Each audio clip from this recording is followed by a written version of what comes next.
é o espaço Pense Bem, uma meditação breve visando a edificação, nosso enlevo espiritual.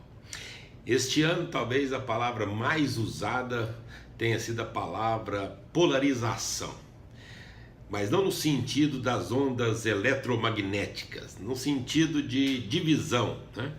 E é muito interessante porque quando lemos Romanos capítulo de 1 até o versículo 7, Romanos 1, de 1 a 7, e entendemos o contexto, o apóstolo Paulo escreveu porque havia uma divisão, uma polarização entre judeus e gentios, entre judeus e não judeus, e que tinham abraçado, a fé cristã.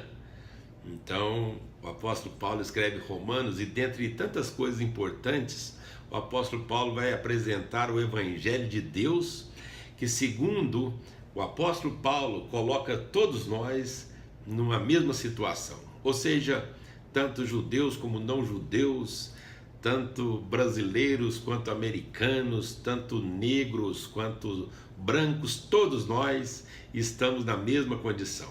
Qual seja, todos nós somos pecadores, estamos debaixo da ira de Deus, porque somos pecadores e todos nós carecemos da mesma graça.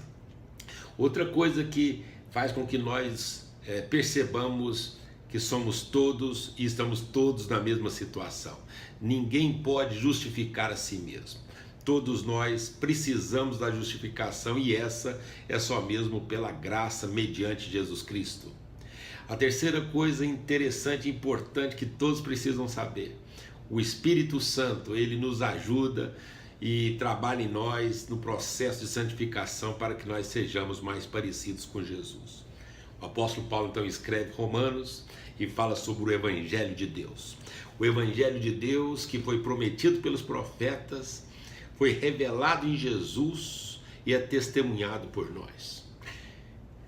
Nunca se falou tanto em polarização, tanto em divisão, mas o Evangelho de Deus, esse é o que nós deveríamos de fato buscar, porque ele vai nos colocar todos numa mesma situação, dependentes da graça de Deus.